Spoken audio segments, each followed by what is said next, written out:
Welcome to Omitech computer institute. और अब हम अपने एक्सपेंस और इनकम के ट्रांजेक्शन को टैली पे फीड करना सीखेंगे। इसके लिए हम टैली प्राइम को ओपन कर लेते हैं।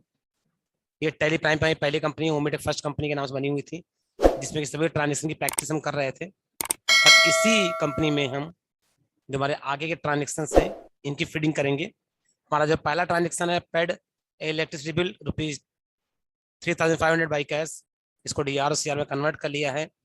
और चूंकि हम पेड कर रहे हैं, पेमेंट दे रहे हैं, तो इसका जो बाउचर होगा वो होगा पेमेंट। तो हम टैली प्राइम पे जाएंगे, बाउचर्स पे जाएंगे, और ये एंट्री कहाँ पास होगी, किस बाउचर में?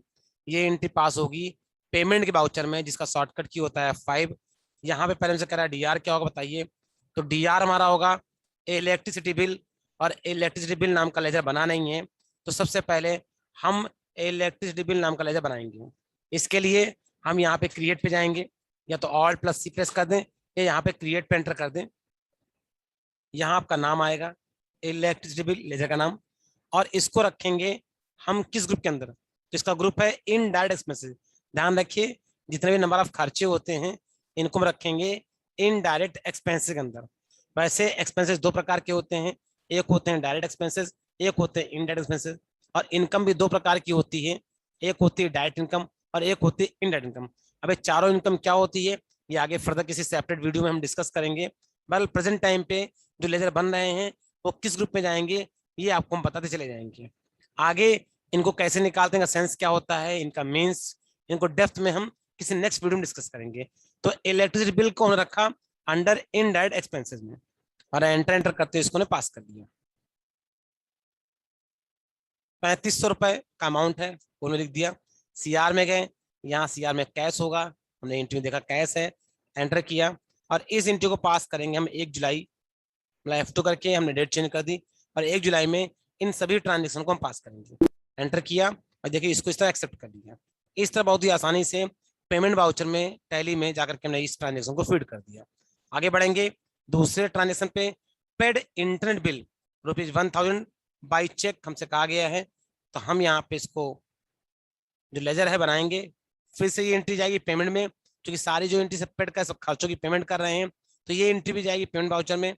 यहाँ पे इंटरनेट बिल का लेजर नहीं बना है, बनाएंगे अंडर इनडायरेक्ट एक्सपेंसेस ही होगा।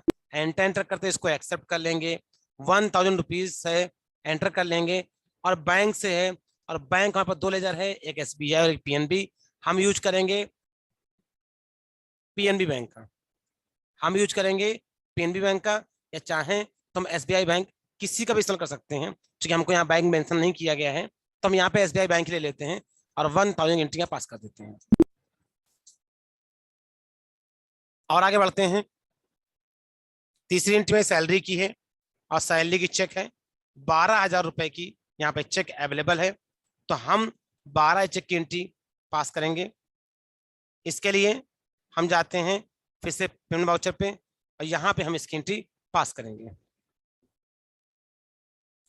अब यहाँ पे हम डीआर करेंगे सैलरी को। अब सैलरी का लेजर बना नहीं है, तो डीआर में क्रिएट पे जाएंगे, और यहाँ पे हम सैलरी का लेजर बनाएंगे under indirect expenses. Enter enter करते हुए यहाँ पे इसका अमाउंट लेंगे, अमाउंट है ₹12,000, तो ₹12,000 ले लेंगे, एंटर करेंगे। और सीआर में हम SBI बैंक लेकर के इसकी एंट्री को पास कर देंगे। ये देखिए इस तरीके से हमने ये पेमेंट का ट्रांजेक्शन पास कर दिया। तो इससे तीनों खर्चे के ट्रांजेक्शन पास कर दिए हैं। और आगे बढ़ते हैं, और अब हम जाते हैं अपने चौथे ट्रांजेक्शन पे, जिसमें कि ट्रीटमेंट फीस रिसीव की है। देखिए 3 एंट्री पेड की थी, मतलब कि हम खर्चों की पेमेंट कर रहे थे, तो पेमेंट की सारी एंट्री कहाँ जाती है? पेमेंट बाउचर में जाती है, इसका शॉर्टकट होता है F5। अब ये सारी एंट्री कहाँ जाएगी? ये सारी की सारी एंट्री जाएंगी रिसीव बाउचर के अंदर, मतलब F6, क्योंकि यहाँ पे पैसा हम रिसीव कर रहे हैं, तो सारी एंट्री कहाँ जाएगी? F6 में।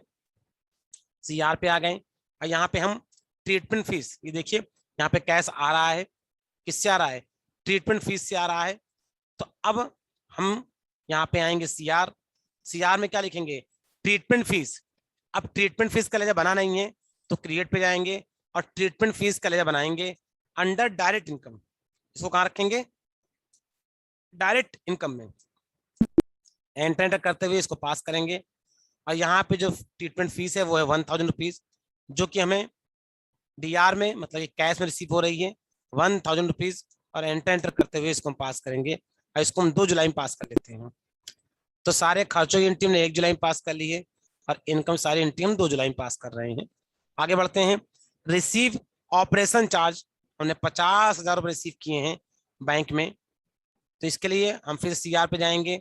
अब ऑपरेशन चार्ज करके बना नहीं है, या तो ऑल्ट सी करके बनाइए या क्रिएट पे क्लिक करके आप ऑपरेशन चार्ज नाम का लेजर बनाएंगे अंडर डायरेक्ट इनकम, क्योंकि ये हॉस्पिटल की मेन सोर्स ऑफ इनकम है, इसलिए इसको रखेंगे अंडर डायरेक्ट इनकम में। 50,000 रुपए का अमाउंट रखेंगे। डीआर में हमसे कहा है बैंक लेने के लिए, तो हम यहाँ पे एसबीआई बैंक ले लेंगे, एंटर करेंगे, एंटर करते हुए इसको मैं एक्सेप्ट कर लेंगे।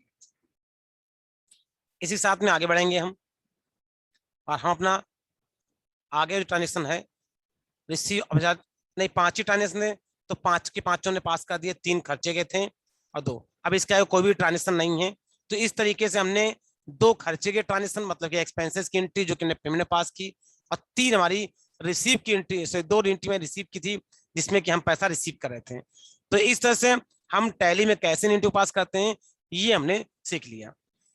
तो पेमेंट की एंट्री, जितनी भी खर्चों की एंट्री वो पेमेंट पास होगी मतलब कि F5, और जब भी पैसा हम रिसीव करेंगे तो हम एंट्री करेंगे रिसीव में, F6 रिसीव वाउचर में।